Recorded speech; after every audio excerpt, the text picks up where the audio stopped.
Welcome to this session of Studium, Generale and Serious together about the geopolitics of China. How will the chip race end? Now the US blocked the export of our beautiful ASML machines to China.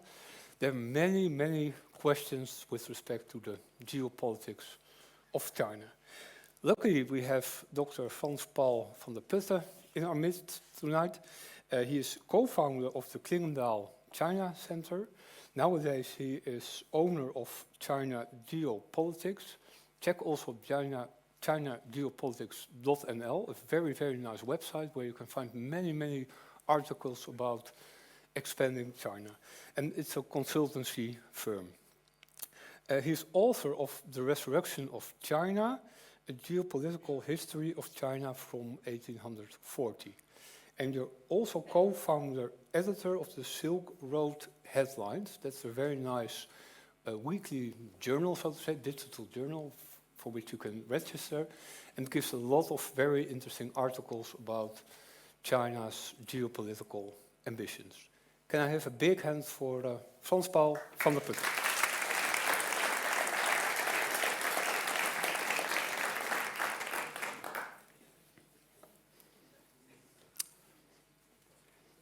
Good evening, and thank you for coming here for this evening about the geopolitics of China, which I think is a great title to attract attention and which may cause a huge disappointment in the end, because there are so many things that could be part of this, and I'm sure I will not be able to discuss everything. What I want to do is start by explaining what the title means, Geopolitics of China, and end with discussing what the geopolitics of China, how they are relevant for the Netherlands. And in between, I have three topics that I want to address. The first one is China's economic expansion. The second one is China and conflict areas and conflict and peace in the world. And the third one is the technology race between the United States and China, especially with regard to semiconductors and artificial intelligence. So these are the topics that are all related to geopolitics in China, and these are the topics that I wanted to talk about. But first, the geopolitics of China. Like I said, it's a great title, but what exactly is the geopolitics of China? And what I want to focus on is the relevance of China for geopolitics and the role that China plays in geopolitics. And then, of course, you might wonder, what exactly is geopolitics? This is I think, the starting point for the whole discussion and for the whole evening. What is geopolitics? And without trying to give a very abstract definition, people often think about geopolitics is often used as a synonym for power politics or great power politics. And it's not exactly the same, but I think it's useful to think of it in that way. So you have great power politics, and it becomes geopolitics if it is related to something else. So, for instance, great power politics, China, Russia, US, the great powers, and their power politics among themselves, related to something. For instance, the Netherlands, the European Union, Africa, or global hegemony. If you have great power politics in relation to a certain other object, a topic, then you could say that's geopolitics. So that's not a formal definition, but that is, I think, an easy way to look at it. So, two main issues about China and geopolitics. The first one is China as a world power. So what does it mean? China has become a very influential country in a very short time. Just in a few decades, China has gone through this huge transformation, which is still ongoing, by the way, which raises a lot of questions. What does it mean, China as a new world power? How is China exercising its influence in the world? What does China as a country and the Chinese government, of course, what are their motives? What does China want to achieve with its global influence? And what does it mean for the rest of the world? What does it mean for us in the Netherlands or for other countries? So that's the first big issue. And the second big issue is a result of how other countries are responding to China's rise as a world power, how other strong countries are responding, and very specifically how the United States is responding, because the United States is the most influential country in the world, the most important geopolitical actor in the world. And the United States is indeed responding to China and is responding very strongly to China. And this has a huge impact on international relations, on the international system, on geopolitics at the global level and also at the regional level in many parts of the world. So those are the two big issues. China as a world power, how does it exercise its influence? And what does the rivalry, the strong rivalry between the United States and China, what does it mean for the rest of the world, for international stability? Now, I don't have many slides, so I have a few, but I will start with showing my few slides, and then after that I will continue talking without the slides. So to start with, there are many ways it's very difficult actually to visualize China's expanding influence in the world, but one way to visualize it is to relate it to China's Belt and Road Initiative, the New Silk Road, which is an initiative for international economic expansion, economic cooperation that the Chinese government started a little bit more than 10 years ago now. There's also many ways to visualize the Belt and Road Initiative. This is just one of those many ways. And what you see on this map is a depiction of the transport corridors, international transport corridors, that are regarded as priority corridors by the Chinese government. This is part of the Belt and Road Initiative. It's not everything. The Belt and Road Initiative also encompasses not just transport and transport corridors and international transport corridors. It also encompasses local transport infrastructure, but also other infrastructure like communication infrastructure, energy infrastructure. There's a lot, and that's just the Belt and Road Initiative.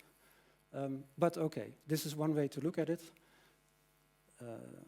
This is a map that was made a few years ago, 2020, the situation at the time. So what you see on the map here is the corridors and specific areas where Chinese companies, Chinese investors from mainland China or from Hong Kong have been investing, have been very active, like ports, like other major transport infrastructure locations.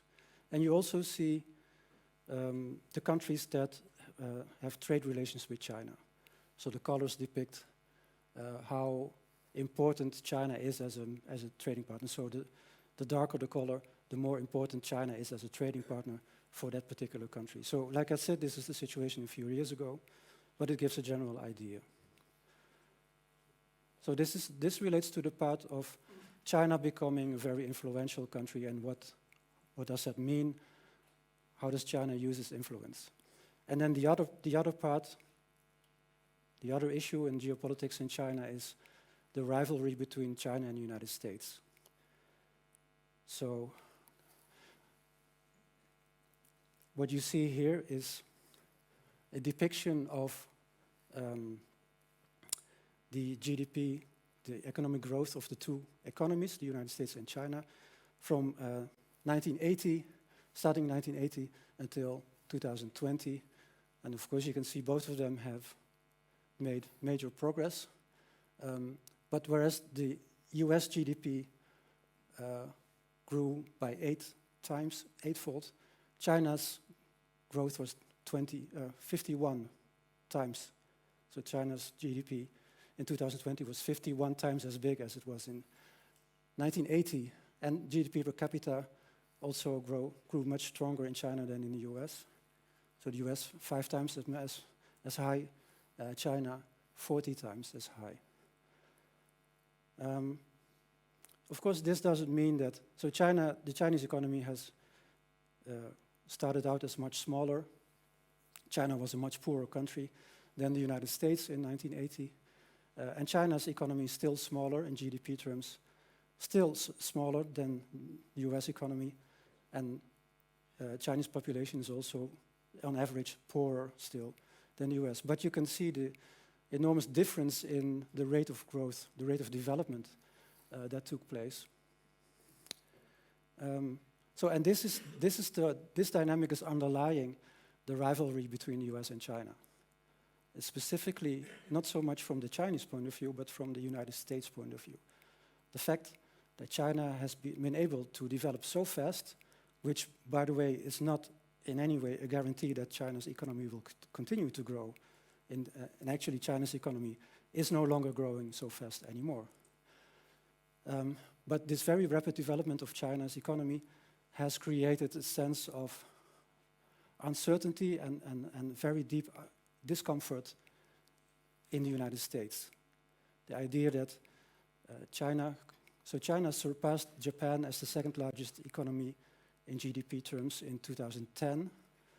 So now you have the biggest economy and the second biggest economy, US and China. And the concern in the United States was and is still that as long as China continues to grow faster than the US, then also the power gap between China and the United States will get smaller, and this potentially enables China to become a direct rival in terms of US leadership, US global leadership. And for us who are Dutch people, we don't think about global leadership in our day-to-day situation, but let's say in the United States foreign policy and strategic culture, there is a very strong assumption and belief that US global leadership is what is best for the US itself and actually also what is best for the world. But the most important thing is that is what the US believes is what it should hang on to. So the United States emerged after the Cold War as a global leader, and the US should stay global leader. China is potentially rivaling that position, so therefore this requires a response. It's not that simple, of course, but I'm trying to make it a bit simple in order to create the framework for the topics that we will discuss in a moment. So here you see the external dimension. You see two maps of the world from 2000 to 2020. So in 2000 you see the countries who had trade relations, where the trade relationship with the US was more important than the trade relationship with China, and vice versa. Two different colors, and you can see how much it has changed. So how a big part of the world has now China as a more important trading partner than the United States. Also, this is just one measure, it's just one indicator of international influence, but it is one of the things that I think governments look at. Then there's the military dimension. This does not relate to China, this is just that relate to the United States. You can see here United States military bases in the world, where they are located. So the US has approximately 800 military bases around the world, so outside of the United States itself. And they're all over the place, but they're very much concentrated in a number of strategic regions. And you can see there's 4 of them. So there's the Caribbean region, close to the US, which is the oldest region where the US has a military presence. And then you can see there's Europe, the Middle East, and Asia, East Asia. The US military presence in Asia is also quite old, but the very strong presence that you see here, specifically in Europe, but also in Asia, dates from the Second World War and from the Cold War. So because of the Second World War and the Cold War, immediately after that, there's a large concentration of US troops in Europe and in Asia, in East Asia. And then the fourth one is the Middle East, which is more recent.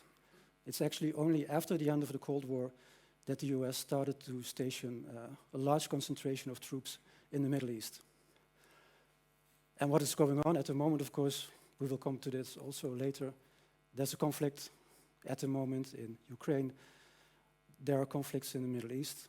And the United States is concerned about China and is considering, already for the past 10 years or more than 10 years, the United States is considering whether it should change this configuration, whether it should decrease its troops in Europe and the Middle East and increase them in Asia.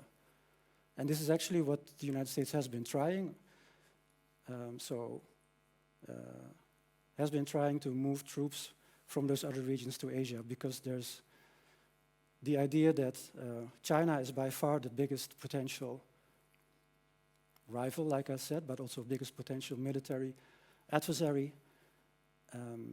And it requires a bigger concentration of military power in Asia to counterbalance that. Certainly in the last few years, the United States has been trying to move troops away from the Middle East, and also from Europe, but because of these ongoing conflicts, it's not going according to the plan that the United States has been having for the past decade or so. And finally, this map, which looks closer at US military presence in East Asia. So these are military bases and installations related specifically mostly to China, but also to North Korea. So locations where the United States has a military presence in order to potentially use that military capacity against China or North Korea. So the troops that are stationed in South Korea are mainly there to protect South Korea against North Korea. And the other troops, what you see here, are mainly there to protect other countries against China. What you don't see on this map, but what is very important, is to understand that those US troops are not spread out evenly across this region, but mostly they're very highly concentrated in Japan. So by far the most US military personnel and ships and airplanes are located in Japan. So Japan is by far the most important US military ally in Asia, and by far the most important location from where the United States would act if there would be a conflict with China or with North Korea. So to come to the first of the topics that I wanted to focus on, China's economic expansion. And a question that was raised in the introduction, in the announcement for this evening, was should we be concerned about China's international economic expansion? Should we be concerned? And there is a lot of concern nowadays about China's economic expansion. I mean, depends, of course, where you are and who you are. But take, for instance, the European Union, the European Commission, and also various European member states, governments of countries such as the Netherlands. Clearly, and I'm not talking about the United States, which is a special case because it's a direct rival of China, but in this case, the Europeans, or many Europeans. So regardless of whether they should be concerned, the fact is that you can see there's a growing concern. The European Commission talks a lot about de-risking the relationship with the economic relationship with China. So the assumption is that because Europe has economic relations with China, there is an inherent risk, and we should take measures to remove or reduce the risk that is in that economic relationship. And the second thing that the European Union and European governments are often doing is looking also at the expansion of China's economic activities and economic relations in the rest of the world, in developing countries, in Africa or Latin America or parts of Asia, looking at that and also raising concern, also saying that what China is doing is undermining the efforts of Western countries to bring stability and good governance to those parts of the world, and China is, creating a sphere of influence, and that is that goes to that is harmful also for the Western, the European economic interests, for instance, access to raw materials. So there's a lot of criticism also about China's Belt and Road Initiative and what Chinese companies and Chinese investors are doing in Africa and other parts of the world. So clearly, so this is just a European perspective. Clearly, not in every part of the world people have the same perspective. If you go to the developing countries themselves, I think often the image is very different. Less focus on the risk of the concerns and more on the potential benefits of working with China, the potential benefits of the economic relations with China. Actually, Europe also used to focus much more on the economic benefits until a few years ago. And then there's the United States, which has, I would say, an even more negative view, so even bigger concerns about China's economic expansion, economic influence in the world. So these are different ways to look at it, but should we be concerned? And I just want to relate this to the Netherlands, not to make it too complicated.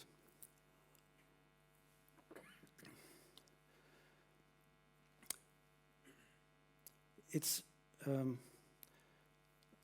if you make a comparison between our relationship, our economic ties with China now in 2024, and look at it and compare it with 100 years ago, 1924, because we also had economic relations with China a century ago.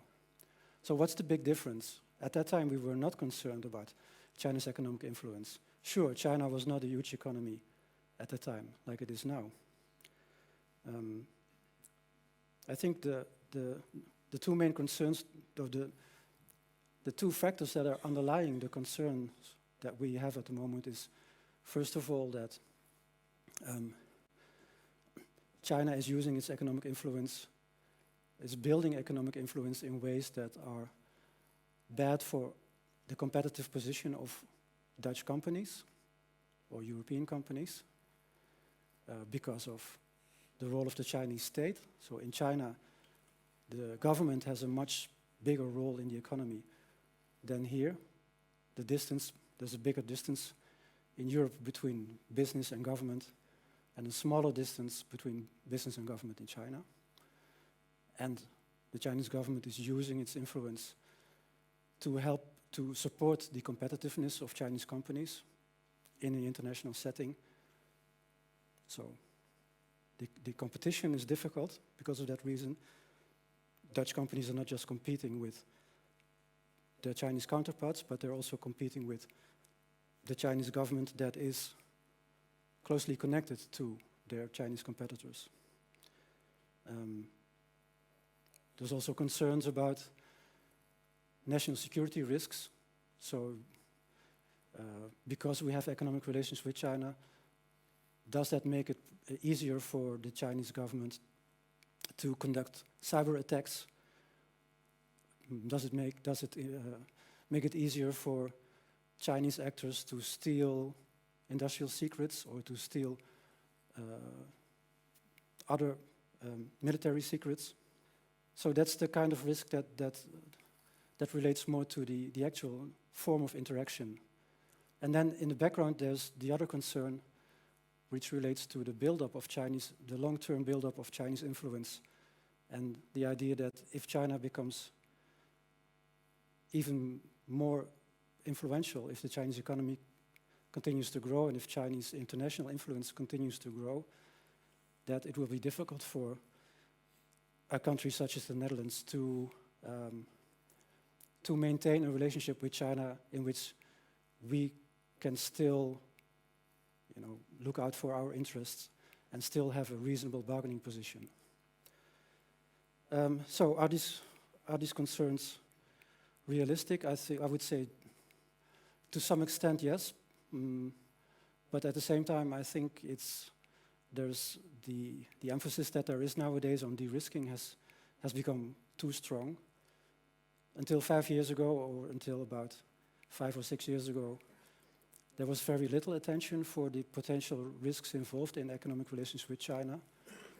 And now it's totally the other way around. Now there is, I would say, too much focus on the risk side. And if you look at the political level and media and perhaps also the government, there's not enough attention anymore at the moment for the question why we actually have these economic relations with China. It's not just, we chose to have them. It's not that China forced the Netherlands to have economic ties with it. And we chose to do that because for Dutch companies and for Dutch economy, there's a lot of benefits in that relationship. And it's very difficult to see at the moment where is the right balance between the difficulties and the benefits. So with China's economic expansion, there is a need to respond. I think for every country who has relations with China, apart from the United States, every other country who has economic interaction with China, you are always smaller. China is always a bigger country, and for a smaller country, it's always important to not to become too overwhelmed by Chinese economic power, not to become too much influenced. But I think, in general, countries have, been able to deal with this also with other big. I mean, we have the Netherlands, we have Germany as a big economy, as our neighbor. I think, in general, countries are quite able to deal with that and to make sure that they are not too dependent on just one economic partner, but to diversify their economic relations. Also, I don't see at the moment, there is not a world system where China is, hegemonic. It's still, you have the United States, you have the West as a group, you have Russia, China, China's neighbors, India and Japan. We are not in a situation where China has become so dominant, so powerful, that it can use its economic influence to just do whatever it wants in the world. And that doesn't seem to be that it's likely that that will happen anytime soon. So it's good to be focused on potential problems, but I would say there's too much concern about China's economic influence at the moment. I want to move on to the next topic, which is China's role as a peace builder. So, can China be a peace builder if you look at conflicts in the world at the moment? Not just Ukraine or Gaza, there are many conflicts going on in the world. If China has this growing role, if China has this bigger influence, can China use it? Can we expect that China will use this to help to mitigate conflicts, to help to solve conflicts, to create more stability in the world? And if you look at what China is doing, China has been doing increasingly over the past decades, is increasing contributions. Look, for instance, at UN peacekeeping missions or UN peace missions, especially in Africa. China has become a very big actor in that. So China is participating in peace missions and is also funding peace missions.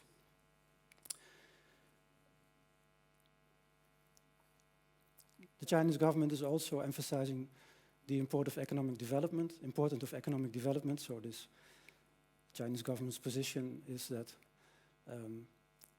even if you cannot solve many conflicts in the world in short term, in the long term you can contribute by helping countries to develop themselves.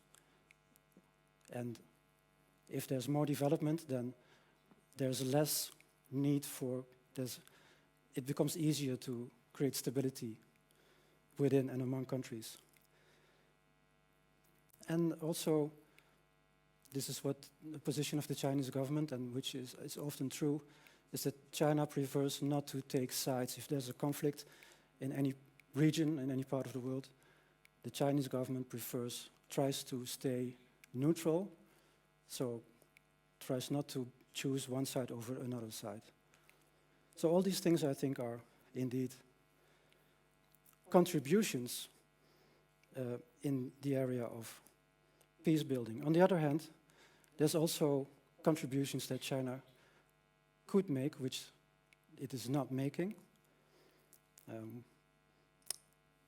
Usually, if there's a conflict, the Chinese government prefers not to become too involved. It stays in the background. It does not take a lot of risk to try to invest a lot of its influence in trying to mediate, trying to bring parties together.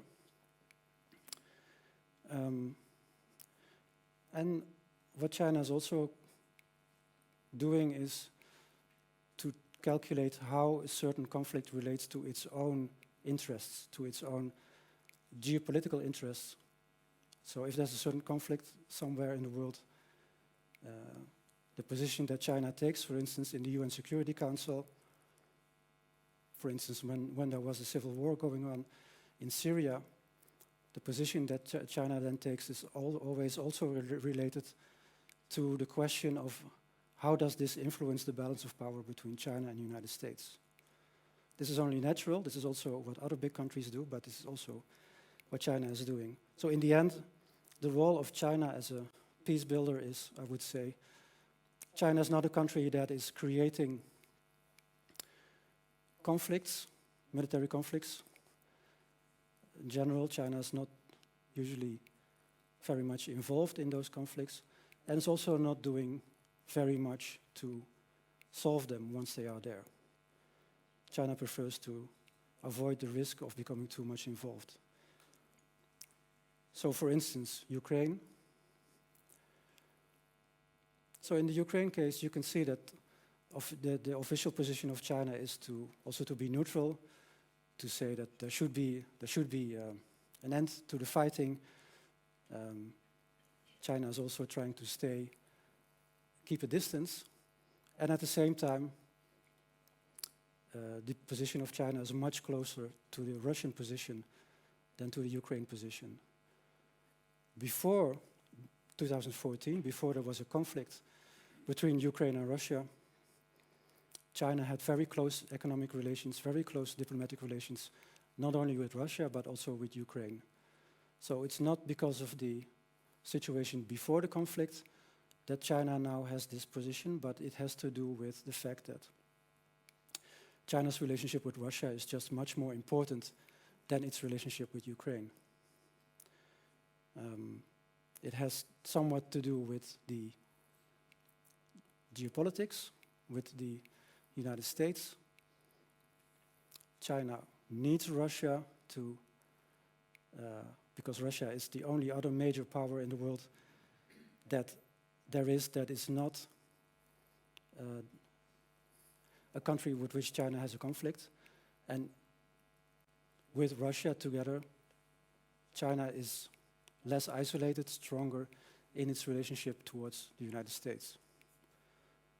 That's part of it, but I think another major part of it is Russia is just a neighboring country. It's not just an important country, it's also a neighboring country. There's a huge, very long border between Russia and China. And it's very important for China that its relationship with Russia remains stable. So Russia started a war, an invasion, I should say, 2 years ago, which has been mostly harmful for China's interests.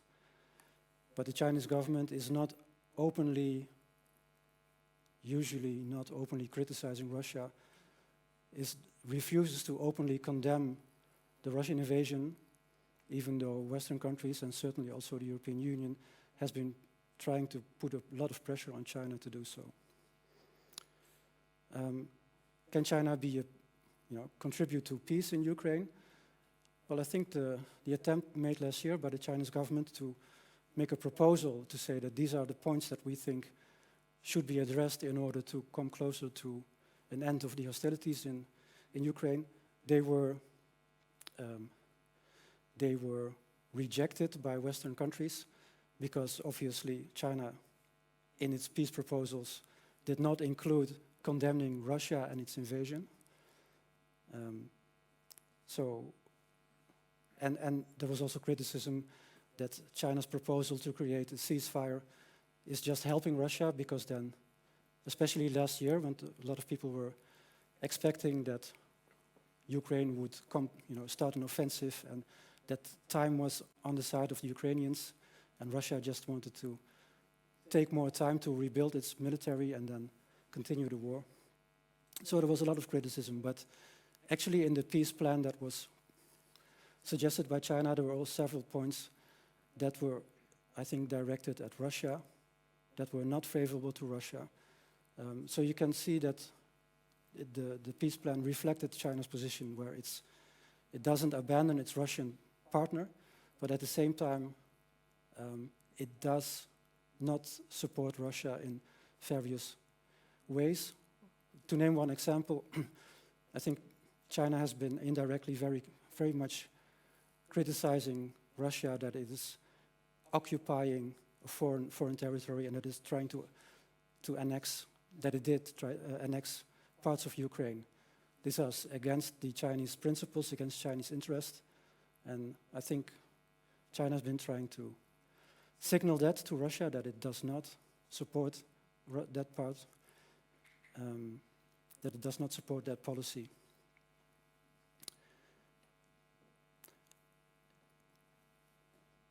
Then there's the example of Gaza.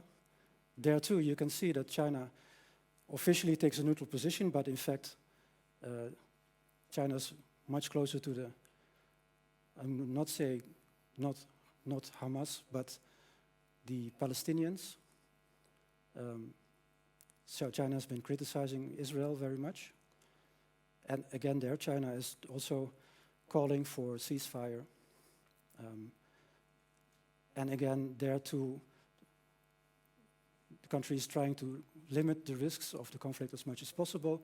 The start of the conflict, or the fact that the conflict exists, is not good for China, it's bad for its interests. China had very close relations with Israel, and at the moment the China-Israeli relationship has become very bad because China has not condemned the Hamas attacks of October 7.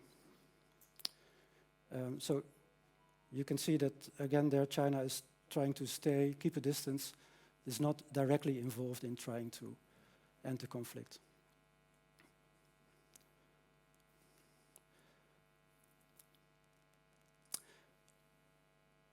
I want to move on to the next topic, which is the technology race between the United States and China, and especially in regard to artificial intelligence and semiconductors.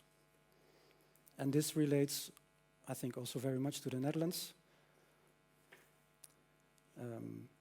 Not only because of ASML, but ASML, I think, is a very clear example and the most visible example of how the Netherlands has become involved in the geopolitics between US and China. So there is a technology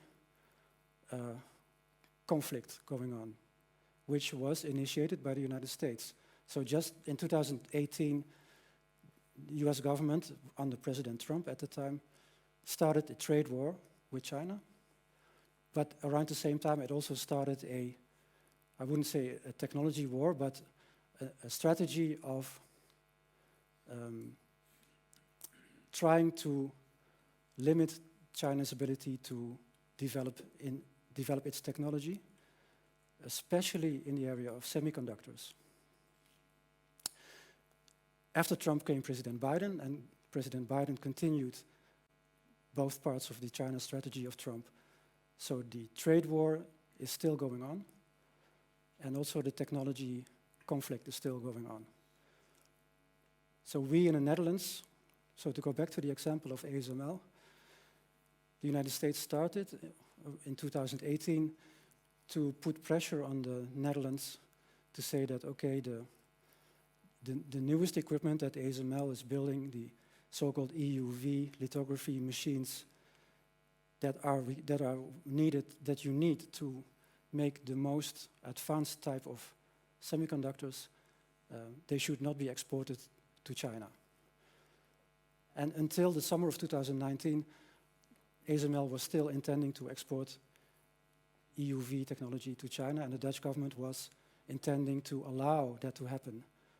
But in 2019, US pressure became much stronger, and so the Dutch government decided not to continue the export permission for ASML for that. That was 2019, and since 2019, the pressure of the US on the Netherlands to, on the Dutch government to make sure that also other older equipment of ASML would not be allowed to be exported to customers in China, that pressure increased, and indeed, eventually, the Dutch government decided to not allow the export of a lot of equipment. So the oldest machines, lithography machines that ASML produces, can still be sold to Chinese customers, but the newer ones, so not just EUV, but also other machines, can no longer be exported to China. What does this mean?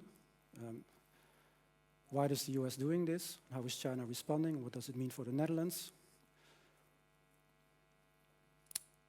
One important reason why the United States is doing this is the expectation that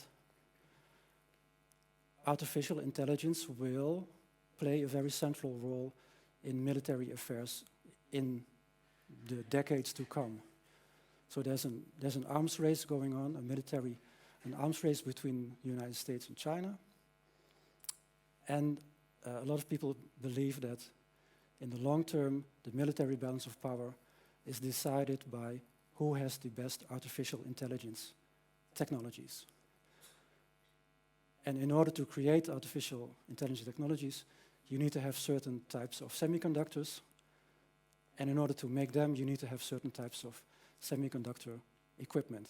So that's where ASML plays a role. So in this regard, the military aspect relates specifically to the situation in Asia. So there's like I showed on this.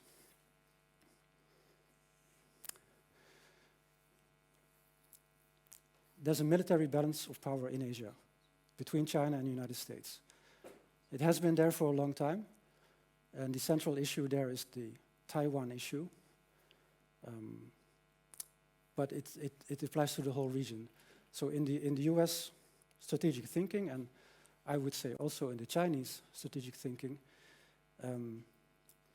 if the United States wants to retain its global leadership, it has to make sure that there is no other great power that is able to exert meaningful influence in North and South America. So China and Russia should stay out of North and South America. And then in Europe and in East Asia, which are the main centers or the main economic centers of the world apart from North America itself, Europe and Asia should not be dominated by a rival great power. So Russia should not dominate Europe and China should not dominate Asia. To make sure that Russia does not become dominant in Europe, the United States has NATO and it has us as allies for this region to counterbalance Russia's influence. And then in Asia, the United States has its regional allies. I already mentioned Japan and South Korea. There's also the Philippines and Australia and Thailand, important allies of the US, to make sure that China does not achieve regional hegemony in Asia, which would open the way for global, rival, China becoming a global equal to the United States. And to maintain this military balance of power in Asia, there's this arms race for the US that it needs to continue to upgrade its military capabilities. And that's where artificial intelligence and that's where semiconductors play this central role. So, there's the military part of the story. As long as China does not have the best equipment, it cannot have the best AI, and so it cannot have a military that is at the same level as US military. But I think there's more than that. I think it's also about the overall technology development of China and the overall economic development of China. By making it difficult for China to have this advanced technology, you don't just make it difficult for the Chinese military to develop, but you also make it more difficult for the Chinese companies to achieve the same kind of level as American or non-Chinese technology companies have. So it also has an impact on the economic influence of China in the world, which is the basis of China's position as a world power. Okay, so all that's, I think, a lot of thinking behind why it's so important for the United States that China doesn't get these ASML products, and why it is so important for the United States to put pressure on the company and put pressure on the Dutch government to make sure that it doesn't happen. Now, what about the effectiveness? So does it really make a lot of sense? A lot of people question this, and I think there's a good reason to question this, because this is all about future technology, the future uses of technology, and it's very difficult to predict how all this will develop. And if you force China, if you make it impossible for China to have access to foreign technology, then you are forcing Chinese companies and the Chinese government to just work harder to come up with their own indigenous innovations in order to achieve the same aims. And it's just not that, it's not so simple that just by, whether you have this particular machine or type of technology, if you do not have it, it doesn't mean that you as a country cannot achieve other ways to end up with the same kinds of economic and military capabilities. So it seems that in the short term, yes, it makes it more difficult for China, but in the longer term, I would say it's not that likely that this policy is really effective. And the downside, of course, is that by doing this, as Western countries, you make China less dependent on the West, which actually, strategically speaking, is not an advantage, it's a disadvantage. It's better if there's a mutual dependence between China and the West, which creates more stability. And then finally, there's another perspective, which is that suppose that it would be effective, suppose that it would indeed make it, if that would be a game changer. China cannot get advanced semiconductor equipment, it does not get this technology, and this really changes the balance of power for years to come. I think that's also not a good scenario. Look at the historical example of 1940, 1941, when the Netherlands supplied a lot of oil from the Netherlands Indies, even though the Netherlands was under German occupation, but the Netherlands Indies were not, supplied a lot of oil for Japan. And in the course of 1941, the Netherlands, together with the US and the United Kingdom decided to stop selling oil to Japan, to force Japan to withdraw from, Japan was occupying parts of Southeast Asia and was fighting a war in China, to put pressure on Japan. And the Japanese military indeed relied on oil, on petroleum at the time. So was that an effective policy to change the balance of power in Asia? Not really, I would say, because it triggered Japan to attack Pearl Harbor, to attack the Dutch Indies and so forth. It triggered a huge conflict, which in the end, of course, Japan did lose. But I would say, as a historical example, that is not very promising if that would, the same kind of thing would happen, and China would feel very forced to do something because it needs to get something that it really needs to in its idea to survive as a state. Okay, finally, the last thing I wanted to talk about: how can the Netherlands, or how can the European Union, or the Netherlands, or both, have a constructive relationship with China, given these geopolitical developments, these changes in the geopolitical context? The first thing is that the Netherlands can only have a constructive relationship with China as part of the European Union. The Netherlands itself is too small as a player. It needs to do it jointly with the EU. And also the Netherlands and the European Union need to find a way to create more room to maneuver in their relationship with the United States. As it is happening at the moment, the US is a very big factor in what is happening between us and China at the moment. And it's very, very difficult to create a long-term constructive relationship with China if you have so little room to move, and so much depends on factors that are happening outside of Europe and that cannot be controlled, that are part of the dynamics between the United States and China among themselves.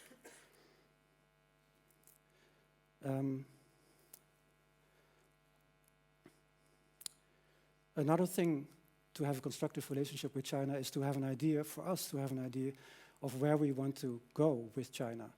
Do we see China, I mean, there's different options. You can look at China as a country that we cannot live with because of its different political system, its different economic system, because of the human rights situation, which is very problematic from a European point of view. And then the consequence would be then so what? Does it mean that you want to discontinue relations with China until the country changes, maybe at some point in the future? Or you want to try to change China? These are things that are not happening at the moment because I think they're not being seen as realistic. But then what? The big alternative, the other one, is to find a way, to envision a world in which China also plays a role. Even if China does not change, if China remains the problematic country in terms of the non-level playing field in the economic relationship, in terms of the very different views of human rights,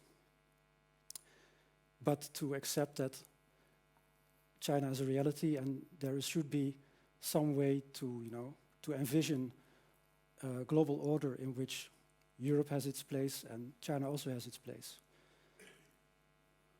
This is a difficult choice to make, but I think there is a need to do so. At the moment, there is no idea of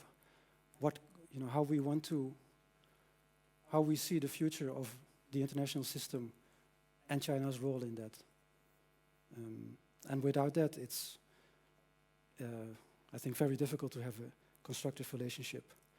So this choice needs to be made, and I think some form of coexistence, even though there are difficulties in the relationship, is the most realistic scenario. The other element is to create a better power balance. It's all about, if there's if China is much more powerful than Europe, than the European Union, it's much more difficult for us to deal with China. If the power difference is not so big, it becomes easier. So it's a matter of investing in a better bargaining position, in a better influencing position with regard to China.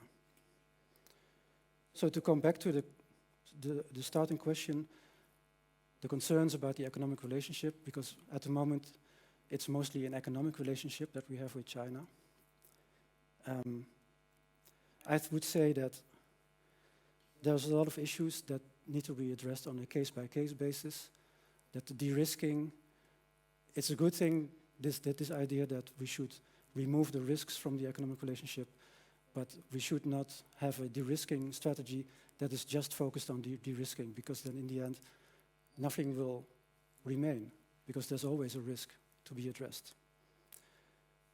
I look at the time and I see that it's time for me to end and to move on to the Q&A.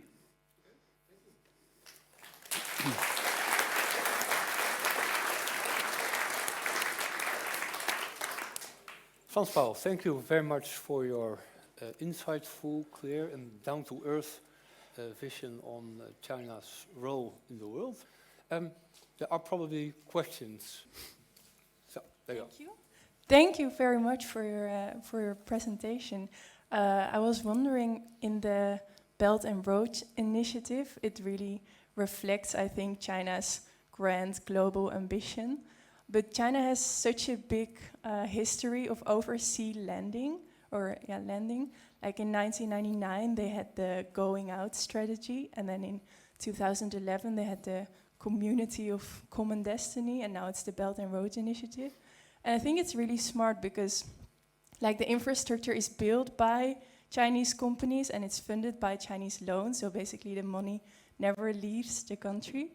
And I think it was estimated in 2019 that the world owed China's 8 biggest state-owned banks 1.6 trillion, like equivalent to 2% of the global GDP. But last year, there was such a big difference made in the Belt and Road Initiative, because first they lended to all different kinds of countries, and now China only lends to countries where they can get like big military advantage or diplomatic advantage. And I was wondering, what's your view on their intention behind this? Do you think it's like purely business? Do you think it's very much strategic game, or is it like a trap to get countries in depth with China? I was just curious what your view was. Okay, thank you very much. Frans-Paul. Thank you for your question. I do not think it's a trick to create a trap for countries. I think it's also all the loans that China, there have been huge loans over the past 10 years or even longer. In cases where the projects have not been a success, in cases where countries have not been able to repay the debts, I think this is a problem for the countries themselves, of course, but I think it's also a problem for China. I think the Chinese government prefers to recover the debt rather than to leave the countries indebted so that they have, so that China can expand its influence. Influence is important. I think it's part of the story, the motive. The Belt and Road Initiative was first announced in September 2013, and originally announced by the Chinese president, Xi Jinping. And originally, he didn't announce, it was not a global plan, but it was a corridor of economic cooperation, a zone of economic cooperation extending from the west of China through Central Asia, all the way to Eastern Europe. That was his proposal. He said, let's create this zone of economic cooperation. So it's kind of a westward expansion from China going westward. And I think it's not a coincidence that this happened less than 2 years after President Obama announced his pivot to Asia. That's what he called it at the time. So in November 2011, President Obama said, we are going to move away from the Middle East. We will end our involvement in the wars in the Middle East, And we are now going to focus on Asia. And we're going to move, like I said before, move parts of our troops from other parts of the world, concentrate them more in Asia. So while the US was focusing more militarily on that region, I think China's counter-reaction was to focus more economically on other parts of the world. China was already doing that, but I think by starting the Belt and Road Initiative, this was an extra impulse to do that. So that's a geopolitical motive. But there's more than that. I think that's not the whole story. It's also a very important economic component to the Belt and Road Initiative because it serves a lot of economic purposes. It makes a lot of sense if you just look at the state of the Chinese economy at that time and the surplus of foreign exchange and the ability of China the capacity that China has to do infrastructure funding and infrastructure development domestically and to expand it to other countries. So this is what it started like 10 years ago, and indeed it has been changing. And you can see now that China is more focused, more selective. There are fewer projects, fewer countries where China is focusing its lending on. And then, so in this phase, the question becomes more, there's a bigger, more critical thinking, like, is the risk worth it? What does it bring China? Why should we do this? Whereas in the early phase, it was much more, let's, just invest in infrastructure development all over the place and see what happens. And now it's more focused. So now you can also see more clearly which are the countries that are strategically really important for China. Those are the countries that still get much of the funding. Mm-hmm. And what is the US thinking of this whole Belt and Road Initiative? Because they see the developments in Africa, for instance, that should worry them or not. Well, how do they respond to this? It worries the US, I think, similar as it worries Europe, in the sense that it creates the fear or the concern that China is becoming very influential in many countries. And if we don't do something, then the African countries and other developing countries will just automatically vote in favor of China's interests in the General Assembly of the United Nations or in other international organizations. So we have to counter that. And I think in the last few years there have been several initiatives from the G7, from the European Union, to come up with alternatives. So Belt and Road initiatives from Western countries, similar initiatives. But I think as long as they are aimed at pushing back, pushing out China, they will not be successful. I think to be successful, the initiatives has to be aimed at filling a need that countries have, and not, it's not in the interest of, for instance, African countries if China is pushed out. But it is in their interest if there's more competition between Western countries and China in what they have to offer, the loans, the conditions. I have a question regarding, mainly it concerns the port in Piraeus in Greece. Because China has a majority stake in it, as I can see. Will this not paralyze the Greek government to maybe say anything negative about China, because they can always pull out of Piraeus? So the economy would shrink or collapse in Greece if Piraeus would cease to exist or get much smaller. To some extent, that is true. China made this investment in the port of Piraeus, so this is the main seaport of Greece. The involvement of China has really made the port of Piraeus much more active, much more dynamic, much bigger, much more important. So this means that China is a country that Greece cannot really afford to offend.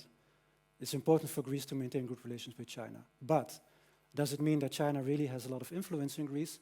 No, because if you look at the relevance of the port of Piraeus for the Greek economy as a whole, it's not that big. It's important, but it's not like Rotterdam in the Netherlands. Rotterdam in the Netherlands is there's a lot of trade going through Rotterdam to Germany, and Piraeus doesn't have that function. The Greek economy itself is not so big. The main function of Piraeus is transshipment between Piraeus and other countries in the Eastern Mediterranean. Another way of looking at it is on who is Greece really dependent. When it comes to security and geopolitics, the United States is much more important than China, because Greece's biggest national security concern is Turkey. And it's NATO, of course, but especially the United States that is regarded in Greece as the main security guarantee against Turkey, which has a much bigger army, much bigger military. So if Greece ever would have to choose between US and China, or even EU and China, Greece would, if they would have to choose, they would also always choose the side of US or EU. Maybe you've watched the VPRO program on Sunday nights about China. Last Saturday they were in Eastern Africa. They were growing bananas. They all were sent to China. The locals were complaining about pollution, about all toxic things in the water. Well, I think the local leaders are not interested in the West, because the West always complains about pollution, about human rights, and the Chinese don't care. Okay. Thanks for your comment. Frans-Paul, do you want to comment on this? Well, I Comments agree or- that's an important Yeah? part of the story. And the Chinese government and Chinese big state-owned enterprises, they like to do business directly with governments. And there can be a huge disconnect between the government with which they do their business and the interests of the population that is under that government. And I wouldn't say that European companies are really doing this perfectly, but they have been improving their behavior, I think, over the past few decades, and there are a lot of these issues in the case of China. That's true. We have a program about Shell in a couple of weeks, so come and join. Hi there, thank you. I recall that we mentioned the chip industry, which is quite large, of course, with us here, ASML. And I was wondering, we mentioned like China being cut off from the newest generation of ASML chip machines. What I was interested in is, I agree with you that codependence in a certain area, especially in strategic areas, can be very valuable. For example, if China is dependent on us and the US is dependent on us, we can form like some sort of peacemaking position. However, China also has been, let's say, accused many times, more so in the past than now, but still, of copying, being able to strip that machine down and basically stealing the technology, stealing the patents, and through that, making their own devices. How would you say that, for example, if the US would change their point of view on allowing China to have those machines, for example, of ASML machines, but regardless of any technology, would you be afraid that China would do something like that, or what is your view on that? I think the view of ASML itself is that their machines are way too complicated to just copy them. But I think in general, that's a problem with if you sell technology in China or any product, there's a big risk of it being copied, and it's not something that is, I would say, unique to China, because this has happened, of course, also in the Netherlands in the past. Dutch companies, I think the case of Philips is a very good example, very well-known example. So the basis of a lot of technology that we have in the Netherlands starts from Philips, and Philips started out as copying technology from companies in other countries. But it is a problem. But I think it's if you leave it, if you take out the geopolitics, then it is up to the companies themselves to decide if it's how to balance the risk between selling in China and the risk selling in China while having the risk of losing your technology. I think a lot of companies try to deal with this by maintaining a certain to innovate faster than that the Chinese competition can copy the technology. But of course, it doesn't always work. Okay. My question also relates to Africa, because that's one of the biggest, the continent that has the most raw resources, and it's also a growing continent population-wise. So it's becoming more and more important geopolitically. Yet there seems to be quite little focus on it. For example, in this presentation, it didn't really pop up. Do you have any indications and insights into why there's such little focus on Africa as a geopolitical target? For example, China is really displaying some neo-colonialist tendencies there. Yet the West does not seem to focus on that, or at least there is no public discourse on it. Could you give insights on why that is? It's true, although because of China, there is now more attention for Africa geopolitically than there was before. Let's say until 20 years ago, Africa was almost entirely neglected. Now there's a bit more attention because of this concern that, oh, China is expanding its influence there. What's happening? Should we do something? The geopolitical importance of Africa has, I think, been clearly recognized by the Chinese government already in the 1950s, and China has been very consistent in building up its presence, its relations with African counterparts, for several reasons, but geopolitics is one of them. So why is there not so much attention? I guess it's difficult to say why something is not there. Maybe we in Western Europe or in Europe are still too much used to ignoring Africa, to looking at Africa as a continent of trouble, which we prefer to keep out rather than a continent where there's a lot of also interests and opportunities to be found. But it's a difficult answer. I'm not sure. You had a question? Could you? Actually, as an African, I think also the narrative has been a bit one-sided, because it depends on also actually how you look at it. Because at the same time, there has been a narrative that's going around in the developing countries that China, when it comes to support these countries, it invests always in infrastructure. While the US, or let's say the West in general, comes to say like, come take this military deals, come take these weapons and buy them from me.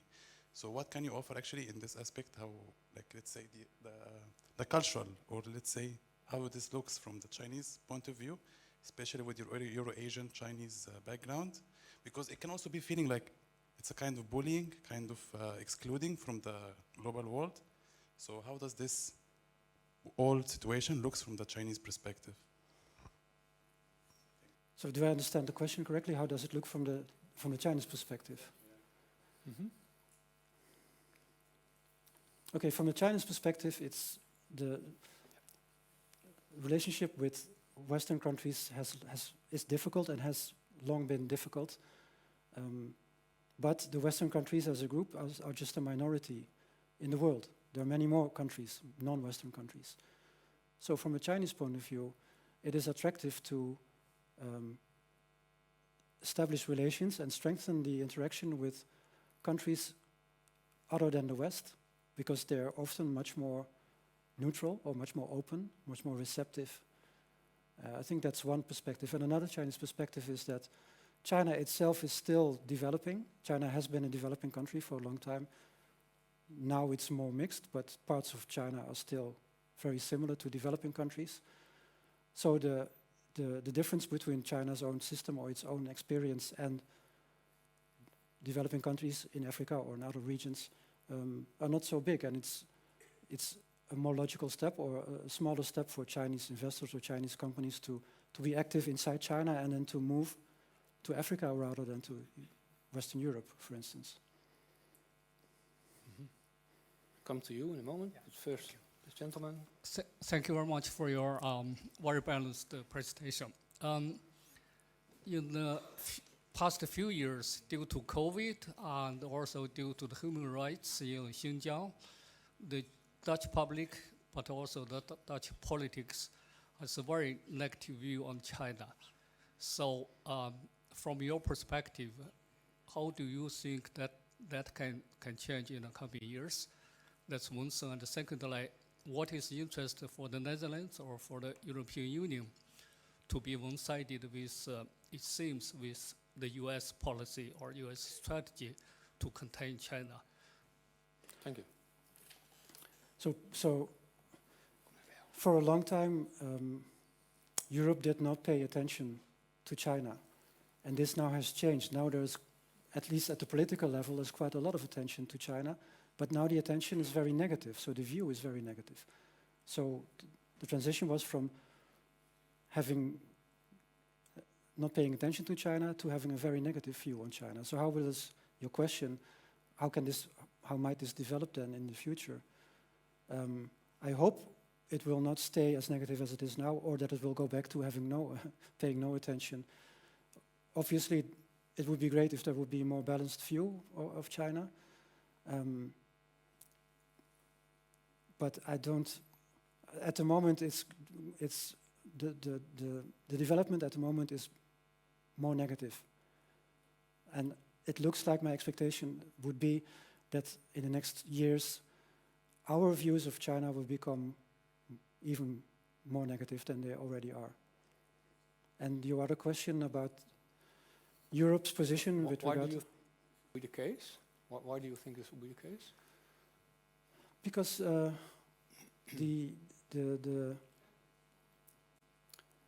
the rivalry between the several reasons. The rivalry between the US and China is becoming more intensive, which affects us also. And we also read about, would China invade Taiwan? And there's a lot of people make the comparison that if Russia has invaded Ukraine, then why would not China also invade Taiwan? And then that would be a problem. And the Russia issue. So as long as the war continues in Ukraine, the position of China with regard to Russia and with regard to the war is an obstacle in our relationship. And then there's, of course, the human rights situation, which is not new, a new topic, which has been an issue for a long time, but also will not go away probably. So given these international or also non-international factors, I would expect it will become more negative in the coming years. Okay. And then your other question about the siding with the US. Well, I would say that the biggest concern for Europe should be a war between US and China. I mean, that's really, I'm not saying that this is a very big likelihood, but this is something that could happen, and that's a very big, that would be very bad. So I think when the Dutch government and the European Union as a whole, when they're thinking about what to do in relation to China, what position should we take, I think the main focus should be on contributing to a more stable relationship between the US and China. I think that's the biggest interest that we have. So that should be the guiding principle. Okay, thank you very much. So, you were sitting with your finger. Yeah, thank you for your presentation. Just two remarks to what you said earlier. First of all, about the peacekeeping missions that China is participating in. Correct me if I'm wrong, but I think it's widely recognized that China is doing this mainly to train its troops in battle situations. First of all, and second of all, you said that China is not really looking for any military conflict in the region, and also not really striving for regional and or global hegemony. But I'm pretty sure if you talk to several countries in the region of Southeast Asia, for example, Vietnam, Philippines, India, Taiwan, of course, they would probably paint a very different picture. And yes, while China says it's not striving for hegemony, I think the reality looks far different from that. So yeah, maybe you can comment on that. Yes, sure. I think China actually is striving for hegemony in Asia. And I think that it is a good thing that the United States is there as a counterbalance. without the US, China would either achieve hegemony in Asia or it would come into a conflict with Japan.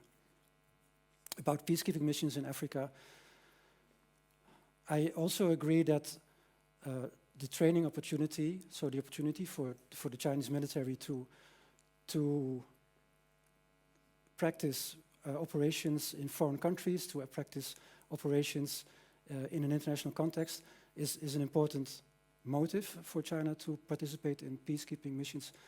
But I don't think that it is the only motive. I think this is good for the Chinese military, but at the political level, so the Chinese government level, there are other reasons why China participates, and it has to do with the importance that China sees in the United States. So China is very supportive of the UN system. It wants that the UN is a functioning system, and also the importance that China sees in having good relations with African countries, with the African Union, and to show that China is, contributing, that China is doing its part in that regard. So it's a combination, just like the Belt and Road Initiative. I think also the peace missions are a combination of different motives for China. Okay, thank you. Unfortunately, we have to round off. Frans-Paul, thank you very much for your insightful talk. A big hand for Frans-Paul. Thanks.